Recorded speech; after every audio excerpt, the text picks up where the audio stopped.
You started a YouTube channel or thinking about starting a YouTube channel, and there's going to be a moment when you think you need new gear or want to upgrade your gear. In this video, I'm going to be talking about my upgrade from my iPhone to the Sony ZV-E10, starting out my YouTube channel in 2021, and tell you you don't need to be afraid to buy new gear. Let's talk about it.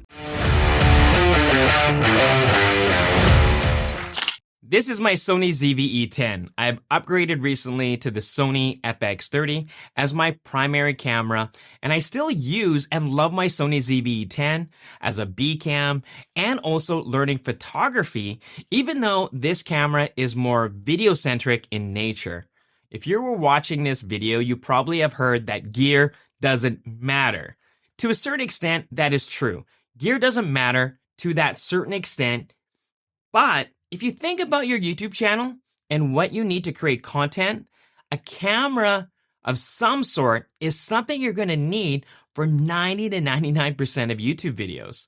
Of course, that's going to differ based on the type of content you create. For videos like this one, where you're recording yourself and sharing content, a camera is a must. The question is the type of camera stopping you to create content? Then yes, gear doesn't matter. Use what you have. Now, if you have a vision of what you want to produce, that is when gear will matter a little bit more. Of course, focus on your content and be creative with what you have to make the best content to share with your audience. Getting the newest gear is one thing. Learning and using it to elevate the quality of your videos is another. I started creating YouTube videos with an iPhone 10, then I upgraded to this iPhone 12 Pro, which I still have, and I don't feel like I need to upgrade to the iPhone 14 just yet. I started with what I had, and yes, I did want to get a mirrorless camera to elevate my videos to the quality that I envision and the quality I was looking for. Now, this is subjective to a certain extent, and I'm not justifying for anyone to start running to the store to buy a mirrorless camera before recording their very first video for YouTube. First, you might not like making videos. You might not like in the process, the workflow. And buying a brand new mirrorless camera for someone just starting out, for the most part, is a big investment. If you're not sure this is what you want to do and are not interested in videography or photography outside of YouTube, my advice is to start with what you have. You might already have a mirrorless camera like this one, which is awesome, maybe a GoPro, but most of you will have a smartphone that can record content. I started my channel in July of 2021, and I use an iPhone 10. I use this iPhone 12 Pro, and I even used an iPhone 12 mini. I made roughly 20 to 30 videos before switching to the Sony ZV-E10.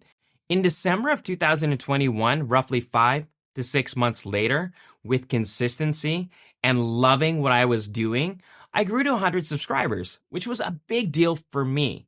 It motivated me and it inspired me to make more content, and it made me feel that I was helping a few people and that people were liking the content I was creating. Switching to the Sony ZV-E10 and creating more videos at roughly the same pace and consistency, I was able to grow the channel to 1,000 subscribers and hit 4,000 watch hours in 2022. Does gear matter? Again, to a certain extent. And for the most part, I will say yes, because it helped me create content closer to the quality I was envisioning in my mind when I was creating videos with my iPhone. I always felt I could make it better, make it look more professional, and be less distracting so people can focus on the content I was delivering.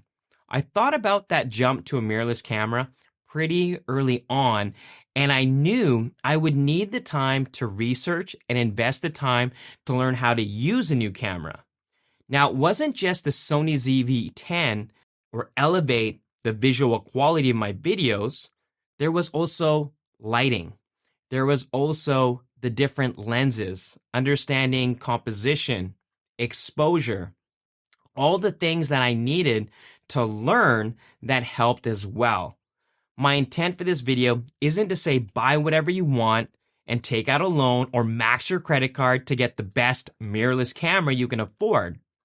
My intent is that if you are loving making videos and you are ready to upgrade, don't be afraid to buy newer gear that can help you create better content or content that you envision to help elevate your videos that will attract the audience that you want, build more trust, or at least a little more confidence, and giving another reason to stay on your videos and to learn more or be entertained more by your content. The Sony ZV-E10 was a step closer to what I wanted, and in some ways, the Sony ZV-E10 was a larger improvement from my iPhone videos versus my recent upgrade from the Sony ZV-E10 to my new Sony FX30. I'm still learning the FX30 to get the best out of it, again, to get closer to the visuals I'm looking for, and also because of other features of that camera to do more videos out of the studio. So if you are on the fence and you want to buy a new camera or a new mic, a new light, go for it. If you need a bit of a guide, if you are a beginner or starting out, I'll be sharing more videos on the Sony ZV-E10 and other gear to help elevate your audio and video, including how I shoot my YouTube videos when I started with my iPhone, and of course, sharing what I learned from my new Sony FX30. Make sure to like and subscribe to check out those present and future videos. Also, if you found value in this video, you know what to do. It really supports me and the channel. If you like the content like this one, you can watch them right now by clicking here or here. Be safe, stay awesome, and I'll catch you in the next one.